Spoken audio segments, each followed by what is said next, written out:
In every soul there lies a unique pattern, an inner architecture that shapes the way we think, feel, and relate to the world. I have spent my life exploring these hidden patterns of the psyche, and through that exploration I discovered that human personality is not random. It is structured, meaningful, and deeply symbolic. There are 8 fundamental personality types, each a unique combination of attitudes and functions. Some turn outward, to the world of action and objects. Others look inward, to the mysteries of thought, emotion, and imagination. Some rely on the tangible, what is seen and touched. Others are guided by what is unseen possibility, intuition, and deeper meaning. You are not just a number, you are not a label, you are a dynamic expression of the self, an unfolding story written in the language of the psyche. Come with me now and let us explore these 8 types, not to judge, but to understand, for in understanding your type, you take the first step toward becoming whole. Extroverted thinking, e.t., order as the path to power, there exists a type of person for whom truth must be tangible, measurable, demonstrable, and efficient. These are the individuals whose dominant function is extroverted thinking, or what I call the architect of order. Their orientation is outward, toward the structures, systems, and laws that govern reality. They are not content to simply understand the world. They must organize it, refine it, and ultimately master it. The extroverted thinker is defined by a powerful drive to systematize. Their thoughts are not for contemplation alone, but for execution. They build, plan, and implement with stunning precision. For this type, a thought that cannot be put into action is a thought wasted. They are the managers, the engineers, the commanders, the strategists, those who take vague ideas and carve them into structure. These individuals do not swim in the abstract waters of imagination for long. They need clarity, they need goals, they require measurable outcomes. Efficiency is their religion, and logic is their tool. Their decisions are rational, detached, and calculated, grounded in what works rather than what feels good. This is not cruelty, but discipline, an effort to create a world where order triumphs over chaos. Their strength lies in their capacity to make decisions quickly and confidently. Once the data aligns with their principles, they act, they lead projects, they design systems, they construct frameworks through which others may operate. For the extroverted thinker, ambiguity is intolerable. Vagueness is a threat. They seek to control the outer world by clarifying it, naming it, classifying it, until all the pieces fit into a system they can understand. And yet, with all strengths comes shadow. For the extroverted thinker, the shadow often emerges as a disconnection from the emotional or intuitive realms. Their laser focus on objectivity can blind them to the subtleties of human feeling. In their quest for efficiency, they may override the softer dimensions of life, empathy, spontaneity, mystery. They risk becoming tyrants of logic, enforcing rules that make sense but lack soul. They may dismiss others' emotions as irrational or undervalue personal meaning in favor of collective gain.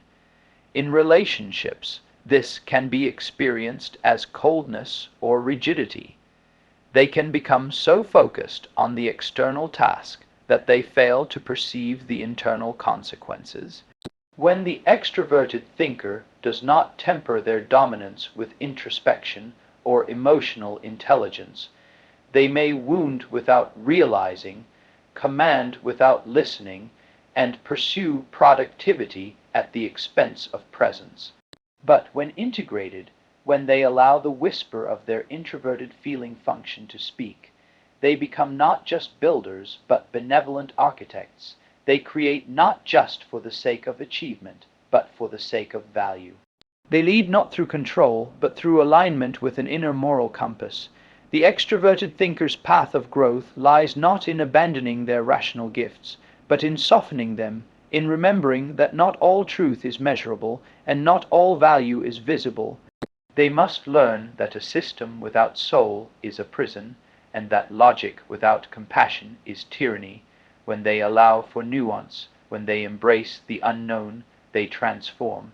Great leaders are not those who impose order, but those who understand both structure and soul. The extroverted thinker at their best becomes such a leader. They become visionaries who can build what others only dream. Their clarity cuts through confusion. Their drive inspires motion. Their focus grounds the collective in reality. But it is their humility, their ability to integrate feeling, to listen to the internal voice, that determines whether their leadership becomes legacy or downfall. So if you are such a type, ask yourself, are you building from fear or from meaning? Are you organizing life to serve control or to serve truth? And most of all, are you listening not just to data, but to the quiet voice within? Introverted thinking, the inner architect of truth among the 8 psychological types. There is one whose mind turns inward, not to escape the world, but to refine it. This is the introverted thinking type, a seeker not of outer order, but of inner clarity. Where the extroverted thinker looks to systems and structures outside, the introverted thinker examines the laws that govern the inner cosmos. They are the philosophers, the abstract theorists, the quiet precisionists of thought. This type is driven by the need to understand deeply and independently. They do not accept truths at face value. They are skeptical of authority, unimpressed by convention, and allergic to superficial answers. What they seek is not the appearance of truth, but truth itself. Their mind is like a blade, sharp and slow, cutting through assumption, peeling back layers of thought until only the essential remains. Introverted thinking is a judging function, but it judges not through imposed systems. It filters through self-generated logic, painstakingly constructed over time. This type is not interested in how things appear to be, but how they are. They question relentlessly. They are content to sit in complexity, to endure ambiguity, to revise their beliefs again and again. Function organizes the world not by logic or intuition, but through values. Not private values, but values shaped and shared by the collective. This type orients their decisions toward what will foster peace, inclusion, belonging. Their question is not, is this correct, but is this kind? Not, is it true, but will it serve the whole? In its highest form, extroverted feeling is a moral compass, a force of diplomacy, care, and affirmation. It sacrifices ego for unity. It listens more than it speaks. It gives others the dignity of being seen, heard, and emotionally held. The EF type often finds themselves in service-oriented roles: therapists, teachers, healers, counselors, leaders of community. They are the balm to society's wounds, the glue in fragmented families, the friend who knows what you feel before you say it. But such sensitivity does not come without cost. To be finely tuned to others is to risk self-abandonment. This is the shadow of extroverted feeling, living so attuned to the needs of others that the needs of the self vanish into silence. The EF type may morph to fit the group, suppressing inner conflict for the sake of peace. They may smile while suffering, praise while aching, nod while disagreeing, until one day the soul revolts. You see, the EF type must learn that authenticity and harmony are not opposites. That peace bought through repression is fragile and false. That saying no can be as loving as saying yes. They must develop their inferior introverted thinking, the quiet truth telling voice within that says, "This is who I am, even if no one approves." Only then can extroverted feeling flower into its full power, not as people, pleasing, but as heart-led leadership, not as accommodation, but as courageous presence, not as a mask, but as a mirror through which others come to recognize themselves more clearly. The EF journey is the journey from external affirmation to internal alignment, from emotional codependence to conscious love, from pleasing everyone to healing those they truly can, starting with themselves. When integrated, extroverted feelers become lights in the darkness, not loud, but luminous. They can sit with pain without fleeing. They can hold space for sorrow without rushing to fix it. Their presence becomes a sanctuary, not because they say the perfect thing, but because they embody compassion without condition. And so the extroverted feeler must ask, am I feeling with others or instead of them? Do I value peace at the cost of truth? Do I disappear when others disapprove? To feel is a gift. To express it wisely is a strength. To feel with integrity, that is love. Introverted feeling IF, the silent flame of inner integrity. There are some who do not shout their truth. They do not speak to be heard, nor act to be seen. Instead, they live by an inner compass, quiet, unshakable, and fiercely personal. These are the souls guided by introverted feeling IF. Unlike the extroverted feeler who orients to collective values, the introverted feeler listens to something much deeper, an intimate sense of inner alignment. They do not follow external norms or social pressures. They follow meaning, not inherited meaning, but meaning they've personally forged in the crucible of reflection, solitude, and deep emotional experience. To the outside world, the IF type may appear reserved, guarded, or even aloof. But behind that stillness is a heart of immense depth and loyalty. When they care completely. When they believe in something, they will stand for it even if the world turns against them. Their ethics are not flexible. Their truths are not for sale. This type experiences emotions as sacred realities, not fleeting moods. They do not emote for approval or react for effect. They feel in silence, in solitude, and in still waters that run deeper than most could ever imagine. A conversation may be brief, but inside, an IF is processing every nuance of meaning, tone, intention, and what moves them most is not logic, but authenticity. In its mature form, introverted feeling becomes a moral force, one that does not impose, but radiates.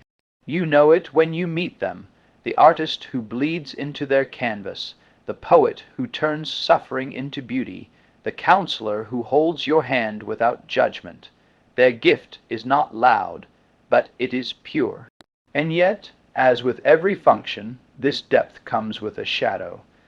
The IF type may become so bound to their internal world, so cautious of inauthenticity, that they retreat entirely from life.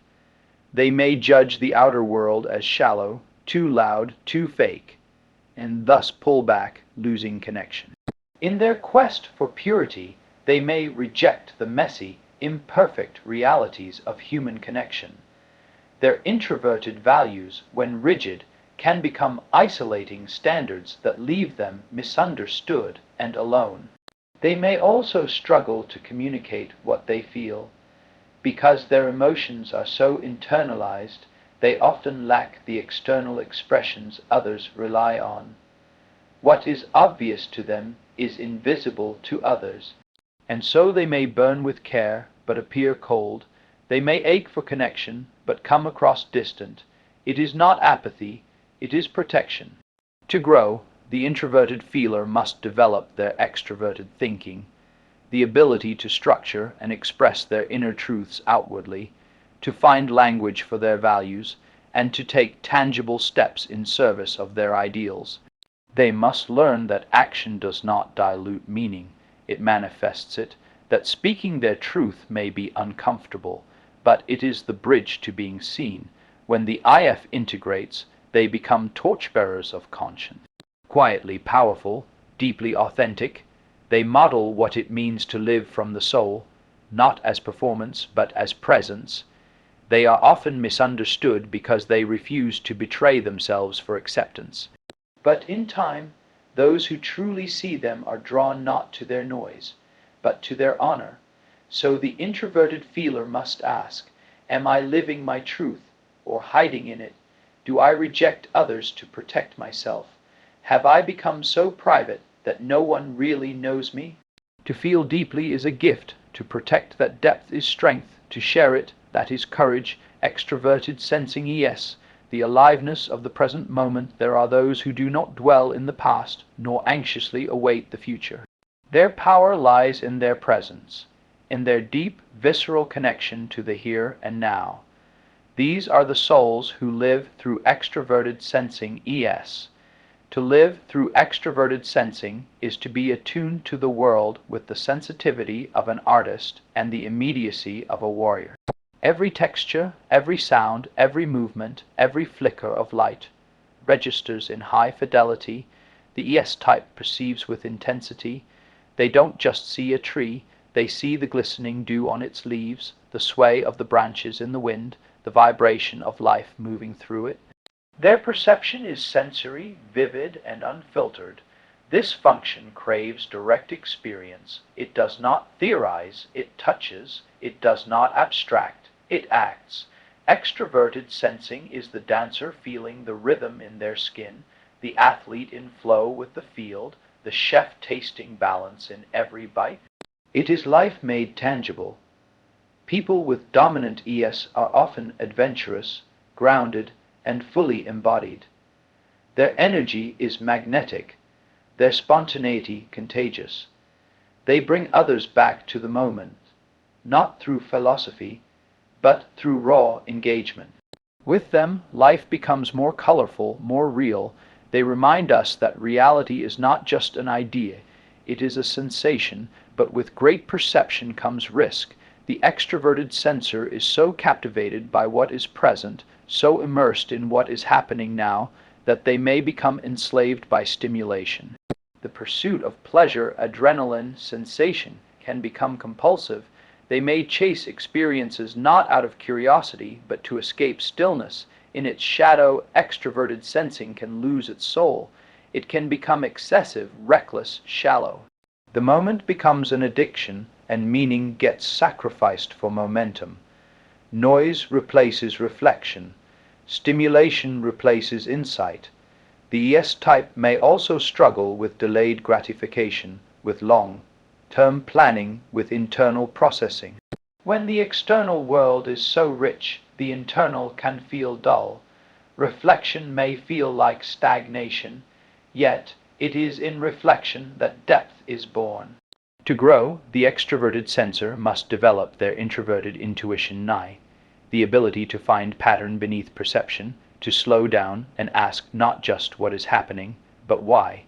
They must learn to pause, to allow the present moment to become symbolic, not just sensual. When extroverted sensing is integrated, it becomes a gift of vitality. These individuals anchor the divine into the physical. They embody the sacred in the ordinary.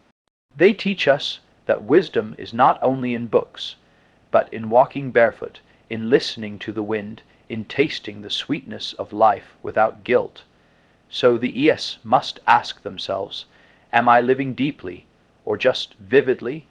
Do I pause long enough to understand? Am I chasing life, or receiving it? To sense with clarity is power. To act with awareness is mastery. To embrace the present, and still see beyond it, that is transformation. Extroverted sensing is a flame that burns bright. When conscious, it illuminates the path of embodiment, of joy, of true contact with reality. When unconscious, it consumes. The task, then, is not to dim the flame, but to bring it under the guidance of inner purpose. In the extroverted sensor, we find the soul of the artisan, the courage of the explorer, and the presence of the mystic. They do not teach by theory, but by embodied example. They show us that truth is not only spoken, it is lived. Introverted sensing is the keeper of inner time within the vast landscape of the psyche, there is a function that does not rush forward into novelty, nor scatter itself across sensations. Instead, it turns inward, toward the past, toward memory, toward meaning. This is introverted sensing, is the guardian of lived experience. To live through introverted sensing is to carry within you a library of impressions, a silent archive of moments long past but not forgotten. The is type does not merely remember, they relive. A scent, a word, a sound can open a door within them, leading straight back to a feeling, a day, an entire chapter of their life. This is a psyche shaped not by ideas, but by experience. Experience that has been digested, preserved, ordered. For the is type, the past is not something gone. It is a compass. It is the fabric of reality. The world is not new. It is familiar, and in that familiarity lies their stability, their depth, their wisdom. They are often meticulous, dependable, and deeply loyal. They do not chase chaos. They bring coherence. They do not pursue the spotlight. They embody quiet consistency. The introverted sensor is the historian, the craftsman, the caregiver who remembers how you take your tea and notices the small changes others overlook. They are not flashy, but they are essential. Yet, this orientation toward inner continuity carries its burden. The introverted sensor may become trapped in precedent, over-relying on what has worked before, fearing the unknown, resisting change. They may hold onto routines, traditions, or relationships not because they still serve them, but because they carry the weight of memory. And memory, for the is type, is sacred. In its shadow form, is can become rigid, risk, averse, nostalgic to the point of stagnation. They may prefer safety over growth, routine over revelation. The new is met not with wonder, but with suspicion. But within this function lies a spiritual gift, reverence. Is types are attuned to subtle patterns, ritual, repetition, rhythm. They are sensitive to the way life cycles and returns. This is not just memory, it is embodied meaning. The way they hold on to the past is not simply attachment, it is devotion. To grow, the introverted sensor must awaken their extroverted intuition, the ability to see beyond what has been, to imagine what could be. They must learn to loosen the grip of memory so that it can guide, not govern. They must trust that honoring the past does not mean resisting the future, when conscious, introverted sensing becomes a force of integration. These individuals remember not just for themselves, but for the collective. They keep the soul anchored when the world spins too fast. They teach us to honor the ordinary, to find the sacred in the repetition of life. They remind us that growth is not always about movement. It is also about depth. So these must ask, am I preserving the past, or hiding in it? Am I loyal to truth, or to habit? Does my comfort nourish me, or limit me? To sense inwardly is to feel time stretch across the soul. To live consciously with memory is to walk with grace. In the introverted sensor, we find the quiet elder, the mindful healer, the architect of continuity. They do not race to innovate, but when they build, it lasts. They do not speak often, but when they do, it comes from lived truth. Their gift is stewardship, of tradition, of meaning, of the soul's intimate rituals. To walk the path of introverted sensing is to say, I remember, and in remembering, I become whole. Extroverted intuition, the seeker of possibility, where some see only what is. The extroverted intuitive sees what could be. This function lives not in the moment, but ahead of it, reaching into the unknown, tracing patterns across the unseen fabric of life, uncovering hidden potentials and futures not yet born. Extroverted intuition, EN, is the energy of the visionary, the explorer, the soul drawn ever outward toward novelty, symbolism, and synthesis. To be guided by extroverted intuition is to feel constantly alive with ideas, to be flooded by associations, insights, and connections. One idea births another and another until a single spark becomes a constellation. The EN type is often electric, charismatic, fast, thinking, endlessly curious. Their mind is not a closed container, but a wide, open sky, filled with constellations of possibility. They are not merely thinkers, they are pattern readers. What others dismiss as noise, the EN interprets as a sign. A coincidence becomes synchronicity, a mistake becomes opportunity, a chance encounter